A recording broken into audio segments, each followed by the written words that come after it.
Hello everyone, I hope आप लोग अच्छे होंगे एंड आपकी प्रिपरेशन भी अच्छी चल रही होगी। ये हमने बनाई है इंग्लिश के ऊपर, क्योंकि मेरे पास बहुत सारे डाउट आ रहे थे कि इंग्लिश से रिलेटेड कुछ बनाओ, स्ट्रेटजी क्या होनी चाहिए, हमें कैसे पढ़ना चाहिए जिससे हमारा कोई भी एग्ज़ाम है वो क्रैक हो जाए इजीली, एंड क्या स्टेप्स है जो हमें फॉलो करने चाहिए जिससे हमें इंग्लिश भी समझ आ जाए और जो हमारे क्वेश्चन है वो भी बनने लगे और हम इजीली एग्ज़ाम को क्रैक कर पाए। ठीक है, तो ये मैंने एक स्ट्रेटजी बना रहा हूँ जिसमें जो भी पॉइंट्स है वो सारे मैंने खुद ने फॉलो करे हैं। ऐसे नहीं कि मैं किसी और को उठा के बता रहा हूँ, जो भी बता रहा हूँ वो मैंने खुद ने फॉलो करे हैं एंड मेरे को इंप्रूवमेंट दिखा है। तो इसलिए मैं आपको अपनी स्ट्रेटजी बता रहा हूँ, किसी और की उठा के मैंने नहीं दी है। ठीक है, एंड मैं गारंटी लेता हूँ अगर आपने सिर्फ ये फॉलो कर लिया तो आपकी इंप्रूवमेंट हो जाएगी। अगर आप बेशक बेसिक लेवल पे हो या इंटरमीडिएट लेवल पे हो, कहीं पर भी हो, अगर आपने ये फॉलो करा तो आपकी इंग्लिश मतलब इंप्रूव होना धीरे धीरे दिख जाएगी, आपको खुद दिख जाएगी। तो बस इसलिए मैं आपको अपनी स्ट्रेटजी बता रहा हूँ, तो आप एक बार फॉलो करके देखिए। So want to improve your English? सो सबका आंसर होगा हाँ। तो अगर आपका आंसर हाँ है तो आपको कुछ स्टेप्स हैं वो फॉलो करने पड़ेंगे। एंड यस, अगर आपका आंसर ना है तो आप अभी इस वीडियो को स्किप कर सकते हैं, कोई और वीडियो देख सकते हैं। एंड मैं एक और चीज़ बता दूं, अगर आप ये फॉलो कर रहे हैं जो भी स्टेप्स मैं बताऊंगा, तो आपको ये स्टेप्स रिगरसली फॉलो करने पड़ेंगे। मतलब मेहनत तो करनी पड़ेगी, बिना मेहनत के तो कुछ होगा नहीं। मेहनत करोगे तो मैं गारंटी देता हूँ कि आपकी इंग्लिश इंप्रूव जरूर हो जाएगी। अगर आप ये सोच के चलो कि हाँ वीडियो देख ली फिर कुछ इंप्लीमेंट नहीं करा, तो उसके आगे फिर मैं भी कुछ नहीं कर सकता। इसलिए फॉलो करें एंड थोड़ा टाइम लगेगा, बस रिजल्ट मिलेगा ज़रूर। ठीक है, तो पहला जो मिथ होता है, मोस्टली लोगों को पता ही होता है कि हाँ ग्रामर क्या है, कितनी पढ़नी चाहिए या नहीं, ये सारे क्वेश्चन होते हैं पहले से ही माइंड में होते ही होंगे। ठीक है, तो मैं बता देता हूँ, ग्रामर आपको पढ़नी है। ठीक है, ग्रामर पढ़नी है। बहुत लोग बोलते होंगे कि नहीं पढ़नी, मैं बोलता हूँ ग्रामर पढ़नी है। किसको पढ़नी है? जो कि बेसिक लेवल पे है, जिसको पता ही नहीं है कब क्या लगता है, नाउन कब यूज़ होता है, वर्ब कब यूज़ होता है, एडजेक्टिव कब यूज़ होता है, ये सब चीज़ें। तो जिसको नहीं पता बेसिक लेवल पे, बिल्कुल बेसिक लेवल पे, इंटरमीडिएट लेवल को मैं सजेस्ट नहीं करूँगा ग्रामर। जो बेसिक लेवल पे जिसने अभी भी शुरुआत करी, जिसको इंग्लिश का ये भी नहीं पता है, ठीक है, तो उसके लिए मैं बताऊँगा आपको ग्रामर पढ़नी है। ग्रामर के कुछ चैप्टर्स मैंने दिए हुए हैं, noun, verb, adjective, pronoun, tense, adverb, active and passive voice. तो ये कुछ चैप्टर्स हैं, पार्ट्स ऑफ स्पीच भी बोलते हैं इसको। तो ये आपको पढ़ने हैं। ठीक है, पढ़ने हैं, एक बार पढ़ने हैं, उसको नोट्स बनाना है। अगर आप नोट्स बनाना पसंद है, एक बार पढ़ना है, उसको समझना है अच्छे से। ठीक है, समझने के बाद उसको वीकली में रिवाइज़ कर लेना। अगर आपको लग रहा है कि हाँ समझ आ गया, रिवाइज़ भी कर लेना। ठीक है, एक बार आपने ग्रामर पढ़ ली, उसके बाद आपको ग्रामर उठा के भी नहीं देखनी है। ठीक है, इसलिए मैं बोलूँ एक बार पढ़ो, ऐसा पढ़ो कि मतलब आपको टोटली समझ आना चाहिए, ए टू जेड समझ आना चाहिए कि मैं क्या पढ़ रहा हूँ और कैसे पढ़ रहा हूँ। ठीक है, इसलिए ग्रामर के लिए आप किसी को भी फॉलो कर सकते हो। बहुत सारे टीचर है यूट्यूब पे, एंड बुक भी है। बुक मैं बता देता हूँ आपको, अरिहंत की ले सकते हो। ठीक है, अरिहंत की ले सकते हो, प्लिंटू पैरामाउंट और नीतू सिंह की भी ले सकते हो, किसी की भी ले सकते हो। बस आपको ग्रामर एक बार पढ़नी है, ग्रामर पढ़ के उसको समझना अच्छे से। आपको नोट्स बनाने हैं, नोट्स बना सकते हो तो, नहीं तो समझ के फिर उसके बाद दोबारा ग्रामर नहीं पढ़नी है। ठीक है, तो मैं बता दूँ जो बेसिक लेवल पे सिर्फ उसी को ग्रामर पढ़नी है, और जो इंटरमीडिएट लेवल पे है उसको ग्रामर पढ़ने की जरूरत नहीं है, बिकॉज बिना ग्रामर के भी बैंक एग्जाम्स क्लियर हो सकता है। ठीक है, तो मैंने बता दिया ग्रामर पढ़ना है कि नहीं पढ़ना। एंड यस, ग्रामर पढ़ ली, जस्ट लाइक ग्रामर पढ़ ली। और जो ये स्टेप्स मैं बता रहा हूँ वो मैंने खुद ने फॉलो करने से बता रहा हूँ। ठीक है, तो ग्रामर पढ़ ली। ग्रामर पढ़ने के बाद फिर क्या करना है आपको? 120 रूल्स ऑफ ग्रामर देखने हैं। आप अगर यूट्यूब पे डालोगे 120 rules of grammar by Rimisha Bansal ma'am, तो आपको उसके नोट्स बनाने हैं। नोट्स बनाने के बाद आपको उनको डेली रिवाइज करना है। ठीक है, अगर आप यूट्यूब पे डायरेक्ट डालोगे 120 रूल्स तो आ जाएगा वो अपने आप। तो फर्स्ट ग्रामर हो गया, फिर उसके बाद 120 रूल्स ऑफ ग्रामर आपको रिवाइज करने हैं, क्योंकि मोस्टली एरर जो होते हैं, जो भी एरर के क्वेश्चन आते हैं अपने एग्जाम्स में, वो सारे इन्हीं 120 रूल्स में से आते हैं। तो आपको ये लिखना है और इसको रिवाइज करना है, इसको छोड़ना नहीं है आपको। एंड एंड रिवाइज करने के बाद आपको क्या करना है? रिवाइज करोगे, जैसे आपने 120 रूल्स कर लिए। ठीक है, 120 रूल्स करने के बाद आपको क्या करना है? जो भी निमिषा बंसल मैम है ना, निमिषा बंसल मैम अनअकैडमी पे पढ़ाती हैं, उनकी जो फ्री क्लासेस हैं वो आपको देखनी है। एरर की क्लास चलती है, डेली होती है वो 1:30 बजे करीब, तो आपको वो देखनी है डेली। 120 रूल्स ग्रामर जो भी है आपने लिखे हैं वो सारे रिवाइज करें। इसमें से पहले एक बार आपने देख लिया, सारा लिख लिया, नोट्स बना ली, फिर आपको रोज़ 10-10 वो रूल्स याद करने हैं। ठीक है, रोज़ 10-10 रूल्स याद करें। रूल्स याद होने के बाद फिर आपको रोज़ डेली जो 1:30 बजे क्लास होती है निमिषा बंसल मैम की, अनअकैडमी पे होती है और फ्री ऑफ कॉस्ट होती है। ठीक है, तो आपको वो देखनी है। मैं आपको दिखा देता हूँ कैसे देखना है आपको। एक सेकेंड, तो ये अनअकैडमी खोला आपने। अनअकैडमी खोलने के बाद ये सर्च बार पे जाना है,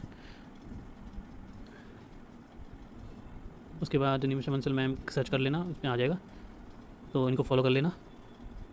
फॉलो करने के बाद यहाँ पे आएगी फ्री क्लासेस लिखा हुआ साइड में। फ्री क्लास में ये देखो, error detection class, error detection ये सारी, और इसके बाद सी ऑल पे करोगे। ठीक, तो आपको देखो इतनी सारी एरर डिटेक्शन की क्लास है, तो आपको पुरानी नहीं देखनी है। मैम रोज़ न्यू एरर डिटेक्शन की क्लास लाती हैं। देखो देखो आप, इसमें परफेक्शन बैच भी है, अभी आगे मैं बताऊंगा परफेक्शन बैच के बारे में। तो आपको ये एरर क्लास है, ये पुरानी देखनी है, मैम रोज़ कराती हैं, तो आपको सिर्फ ये देखनी है 120 रूल्स ऑफ ग्रामर, एंड उसके बाद फिर ये। ठीक है, ये देखिए आपका ग्रामर ऑटोमेटिकली जो जितने भी एरर के क्वेश्चन आते हैं वो इंप्रूव हो जाएंगे ऑटोमेटिकली, आपको पता नहीं चलेगा 1 से 1.5 महीने में आपका इंप्रूव हो जाएगा। नेक्स्ट है मोस्ट इंपॉर्टेंट है, अगर जो बच्चा इंटरमीडिएट लेवल पे है तो उसको बता दूँ सिर्फ रीडिंग से भी हो सकता है, तो इसलिए मैंने लिखा हुआ है reading reading reading and reading. जो बेसिक लेवल पे उनको भी करनी है और जो इंटरमीडिएट लेवल पे उनको तो करनी है, ठीक है। रीडिंग कभी नहीं छोड़नी, रीडिंग ही है जो हमें मतलब इंग्लिश में टोटली मार्क्स दिला सकती है।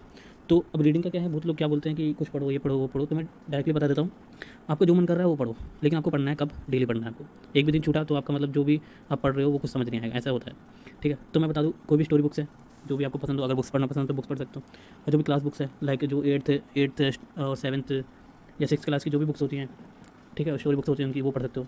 और फिर ये चीज़ आपको 1 हफ्ते करना है, फिर आपको न्यूज़पेपर पे आना सीधा। न्यूज़पेपर पे इसलिए बोल रहा हूँ क्योंकि जो भी एग्जाम्स में आरसी वगैरह आते हैं, जो भी क्वेश्चन आते हैं वो सारे रिलेटेड मतलब न्यूज़पेपर में से ही आते हैं। तो न्यूज़पेपर में आपको पढ़ना है एडिटोरियल सेक्शन। एडिटोरियल सेक्शन पहले आप शुरुआत जैसे बेसिक लेवल पे, तो आप शुरुआत किससे करना है, स्टोरी बुक से। स्टोरी बुक को आपको 1 हफ्ता देना है, 1 हफ्ता देने के बाद आपको क्या करना है, इंडियन एक्सप्रेस या टाइम्स ऑफ इंडिया इनमें से जाना है किसी पे। इनमें से किसी पे जाने के बाद आपको 1 या 2 हफ्ते पढ़ना है इसको, 1 या 2 हफ्ते पढ़ने के बाद आपको सीधा जाना है किस पे, द हिंदू पे। द हिंदू पे एडिटोरियल आते हैं, 2 एडिटोरियल आपको पढ़ने हैं या 1 पढ़ सकते हो। आपको ऐसे पढ़ना है कि आपको डायरेक्टली समझ आ रहा हो सीधा, एक पॉइंट्स पे पढ़ना है आपको, एंड एक लाइन पढ़नी है, एक लाइन समझ आना चाहिए कब क्या लग रहा है आपको। उसमें भी ग्रामर के रूल लग रहे होंगे, तो आपको वो भी देखना है कैसे मतलब क्या समझ रहे हो, उससे हर चीज़ कॉम्प्रिहेंड करना आना चाहिए मतलब।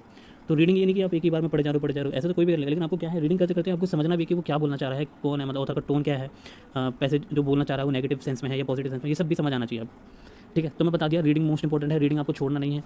ग्रामर तो मतलब एक टाइप से छोड़ सकते हो, लेकिन रीडिंग नहीं छोड़ना है, इसको रेगुलर करना है, रेगुलर करते ही रहना है, ठीक है। रीडिंग ही है जो आपका एग्जाम क्लियर करवाएगी, ग्रामर से कुछ नहीं होता है, ग्रामर आपको बेसिक पढ़ना पता होना चाहिए बस, और कुछ नहीं। तो रीडिंग का मैंने बता दिया, ऐसे ऐसे ऐसे 1 हफ्ते या 2 हफ्ते, फिर डायरेक्ट द हिंदू एडिटोरियल पे स्विच हो जाना। अब जैसे शुरुआत है किसी की, मतलब जिसको पता ही नहीं है कैसे क्या याद करे, मतलब कैसे क्या पढ़े, तो मैं बता देता हूँ उनके लिए एडिटोरियल सेक्शन है जो निमिषा बंसल मैम पढ़ाती हैं, एडिटोरियल एनालिसिस चैनल है यूट्यूब पे, उस पर पढ़ाते हैं। और विशाल परिहार सर है एक बैंकर्स वे पे, वो भी पढ़ाते हैं। तो एक बार जब भी आप मतलब अगर आप डायरेक्टली न्यूज़पेपर पे स्विच हो रहे हो तो भी ठीक है, अगर आप एकदम बेसिक लेवल पर तो आप पहले स्टोरी बुक से जो आपको मन करता हो उससे पढ़ना स्टार्ट करो, 1-2 हफ्ते बाद फिर आप सीधा एडिटोरियल पे स्विच हो जाना, ठीक है। तो ये 2 एडिटोरियल सेक्शन यूट्यूब चैनल है जिस पे पढ़ाते हैं सर लोग, तो सुबह 7 बजे पढ़ाते हैं, ठीक है। तो इनका पढ़ाने का भी तरीका सही है। एक बार आप जब आप न्यूज़पेपर पे स्विच होंगे तो आप इनको देखना है एक बार कि ये कैसे पढ़ा रहे हैं। ये निमिषा बंसल मैम है, ये साइड में मतलब ये यहाँ पे कोने में बैठ के पढ़ाती हैं, और पहले ये खुद अपने मतलब बोलते हैं कि पढ़ो, पहले हमें खुद पढ़ने देती है और फिर समझाती है। तो आप ऐसे भी कर सकते हो कि डायरेक्टली इनको देख लो, देखो कैसे समझा रही हैं, कैसे पढ़ रही हैं, तो धीरे धीरे करके आपको सब समझ आने लगेगा कि कैसे पढ़ना है, कैसे नहीं पढ़ना। विशाल परिहार सर भी एक नंबर है, मतलब वो भी ऐसे ही पढ़ाते हैं, समझाते हैं, पहले पूरे पैसेज का पहले बेसिक दे देते हैं कि ये होगा इस पैसेज में, फिर पढ़ते हैं हम।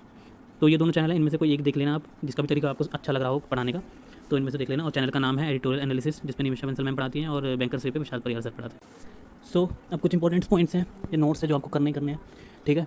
पहला है पार्ट्स ऑफ स्पीच आइडेंटिफिकेशन, ये एक वीडियो है जो आपको देखनी है, tones of passage and starters and connectors.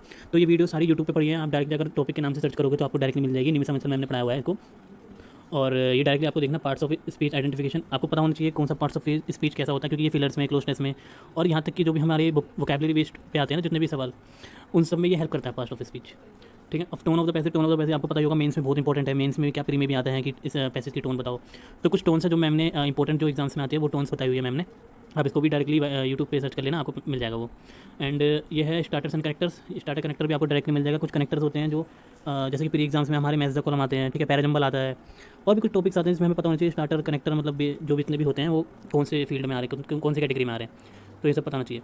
And most important चीज़ें बता दूँ मैं आपको, एक है Nimisha Bansal ma'am perfection batch. I hope जितने भी आप अगर निमिषा बंसल मैम को जानते ही होंगे तो आपको पता होगा परफेक्शन बैच के अंदर क्या होता है, जितने भी हाई लेवल के क्वेश्चन होते हैं वो सारे कराए जाते हैं। अब जैसे जो भी बेसिक लेवल पे है पर्सन, उसको प्रॉब्लम होगी ये अटेंड करने में, लेकिन मैं इतनी गारंटी देता हूँ अगर आप इस बैच में, अगर जिसको थोड़ा सा भी नहीं आता है, अगर इस बैच में अगर आप 1 महीना अगर टिक गए तो ये मान लो कि आपकी इंग्लिश वैसे ही इंप्रूव हो जाएगी। क्योंकि हमें क्या है, मेन टारगेट क्या है, हमें मेंस क्लियर करना है, प्री तो सब क्लियर हो जाता है, लेकिन जब तक मेंस नहीं करोगे तो प्री तो वैसे ईजी लगने लग जाएगा। तो इसलिए मेंस पे ज़्यादा फोकस करना है, प्री तो चलो हो जाएगा, प्री में हमें स्पीड चाहिए। तो इंग्लिश में क्या है, इंग्लिश का कोई प्री और कोई मेंस नहीं होता है, इंग्लिश जहाँ मर्जी से पढ़ो लेकिन पढ़ना चाहिए। इसलिए मैं चाहता हूँ कि आप परफेक्शन बैच करो, क्योंकि मैंने भी इसी को ही फॉलो करा था पूरे, अभी भी कर ही रहा हूँ इसी को ही फॉलो, क्योंकि इंग्लिश छूट जाती है फिर हमारा मतलब जितना हमने शुरू करा था हम वहीं पे वहीं आ जाते हैं। इसलिए मैम का परफेक्शन बैच है, मैंने दिखाया था अभी आपको, परफेक्शन बैच फ्री क्लासेस है, आपको पेड खरीदने की जरूरत नहीं है, पेड खरीद सकते हो तो खरीद लेना, लेकिन वैसे खरीदने की कोई जरूरत नहीं है। मैम के फ्री क्लासेस में जाना, फ्री क्लास में नीचे जाते जाना, जितने और नीचे जाते जाना तो वहाँ पे मिल जाएगा आपको परफेक्शन बैच 1 2 ऐसे करके। मैम पहले लेती थी सैटरडे संडे, अभी भी लेती है, सैटरडे संडे को लेती है फ्री क्लास, तो आप उनको देखना शुरू कर देना। एंड एक और है विशाल सर जो बैंकर्स बैच है उनका अभी स्टार्ट हुआ है अभी लेटेस्ट, ठीक है, तो ये भी फ्री है, आप देख लेना, उसमें भी सर प्री और मेंस दोनों के कराते हैं क्वेश्चंस, इनकी भी फ्री क्लास होती है। फ्री क्लासेस में जाना, विशाल परिहार सर अनअकैडमी पे सर्च करना, उसमें फ्री क्लासेस है। फ्री क्लासेस के अंदर आपको जो भी बैंकर बैच के नाम से आ रहा होगा उसको आपको देखना शुरू कर देना है। तो सर प्री के भी बताते हैं, उसमें मेंस को भी बताते हैं। तो इंग्लिश में मोस्टली होता क्या है, आपको क्या करना है कि सिर्फ रीडिंग करनी है और क्वेश्चन प्रैक्टिस करनी है, ठीक है। और जो ये मैंने 3 बताए हैं आपको, पार्ट्स ऑफ स्पीच और टोन्स और स्टार्टर कनेक्टर, आपको इनके नोट्स बना लेने हैं और रिवाइज करना है। अब ये सब करने के बाद, सब कर लिया, ठीक है, इसके बाद फिर अब कोई और कुछ और करने की जरूरत नहीं है। आपको क्या करना है, मॉक देना, सेक्शनल जो भी फ्री मॉक होते हैं, मिनी मॉक देना है, टॉपिक मॉक देना है। टॉपिक मॉक कैसे, जो भी जिसमें भी आप, जैसे आरसी में आप वीक है तो आपको आरसी लगा लेना है उस दिन, 50 आरसी लगा लेना है, ठीक है।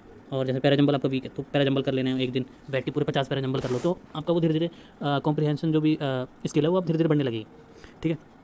एंड एक चीज़ बता दूँ, सबसे मेन इंपॉर्टेंट है प्रैक्टिस, जो कि हम बोल सकते हैं इसको रामबाण इलाज है, ठीक है। तो प्रैक्टिस प्रैक्टिस प्रैक्टिस, इसके बिना कुछ नहीं होगा। अगर आप रीडिंग कर रहे हैं वो तो ठीक है, रीडिंग कर लो, लेकिन रीडिंग करने के बाद और रूल्स जितने भी याद कर रहे हो उसके करने के बाद अगर आपने प्रैक्टिस नहीं करी तो आप ये मान के चलो कि आपका कुछ भी इंप्रूव नहीं होगा। मैं लिख के दे सकता हूँ कुछ भी इंप्रूव नहीं होगा, क्योंकि ये मैंने खुद करा है। क्योंकि पहले भी मैं ऐसे करता था कि रूल्स लिख लिए याद करा, रूल्स लिख लिए याद करा, लेकिन मैं कुछ प्रैक्टिस नहीं करता था, क्योंकि जब तक रूल इंप्लीमेंट नहीं करोगे आपको कुछ पता ही नहीं चलेगा। इसलिए प्रैक्टिस सबसे इंपॉर्टेंट है। या तो प्रैक्टिस कहाँ से कर सकते हैं, लोग बोलते हैं तो मॉक से कर सकते हो। मॉक कैसे, फ्री मॉक होते हैं, अड्डा पे जाओगे, अड्डा पे जाके वहाँ पे क्विज नाम से होगा, तो वहाँ पे आप देख सकते हो, वहाँ पे फ्री क्विज़ आती हैं। और भी जितने भी ऐप हैं, ऑलीबोर्ड, इन सब पे प्रैक्टिस मॉक, इन सब पे फ्री क्विज़ है। प्रैक्टिस मॉक में भी है, देख लेना। तो फ्री क्विज़ आपको अटेंड करने हैं, और मतलब इसका पेड लेने की जरूरत नहीं है आपको अभी, क्योंकि अभी आपका बेसिक लेवल स्टार्ट हो रहा है ना, तो इसलिए लेने की जरूरत नहीं है। तो आपको मैं डायरेक्टली बता दूँ आपको करना क्या क्या है, एंड मैंने जो करना था वो भी बता देता हूँ, ठीक है। पहले मैंने क्या करा था, पहले मैंने ग्रामर पढ़ा, एक बार पढ़ा, ठीक है। उसके बाद 120 रूल करे, 120 रूल रिवाइज करने के साथ साथ मैं एडिटोरियल पढ़ता था। एडिटोरियल कहाँ से पढ़ता था, निमिषा मंसल मैम से पढ़ता था। वहाँ से देखते देखते देखते 1-2 महीने बाद फिर मैंने खुद से स्टार्ट कर दिया पढ़ना।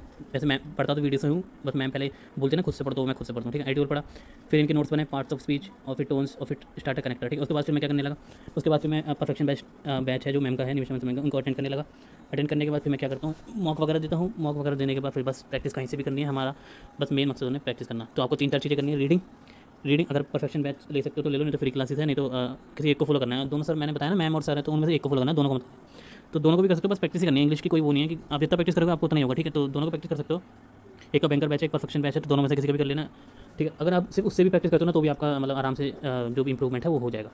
तो बस यही थी मेरी पूरी मतलब स्ट्रेटजी, मैंने क्या क्या करा है, और मैंने अलग से इसके अलावा कुछ नहीं करा है। और मैं देखता हूँ कि लोग क्या करते हैं कि रूल वूल बना लेते हैं और पढ़ते पढ़ते कुछ है नहीं, तो उससे इंप्रूव कुछ नहीं होगा। क्योंकि मेन इंपॉर्टेंट हमें प्रैक्टिस करनी है, ज़्यादा से ज़्यादा प्रैक्टिस करनी है। क्योंकि क्या होता है इंग्लिश में, जैसे हमने हिंदी पढ़ी, तो हिंदी में हमने थोड़ा ना पहले व्याकरण पढ़ी थी, फिर उसके बाद हिंदी रीडिंग करने से स्टार्ट कर दी, हमें डायरेक्टली याद आ गई थी। तो इसलिए इंग्लिश क्या है, इंग्लिश भी ऐसे ही होगा, प्रैक्टिस जितना करोगे आपको उतना याद आता जाएगा, ठीक है। ग्रामर हो गया, रीडिंग हो गया, फिर आपका प्रैक्टिस हो गया, बस इतना ही करना और कुछ नहीं करना। इतना कर लोगे आपको खुद इंप्रूवमेंट दिख जाएगा, ठीक है। तो ये वीडियो अगर आपको पसंद आई तो प्लीज़ सब्सक्राइब करिए, लाइक करिए और शेयर करिए अपने फ्रेंड्स के साथ।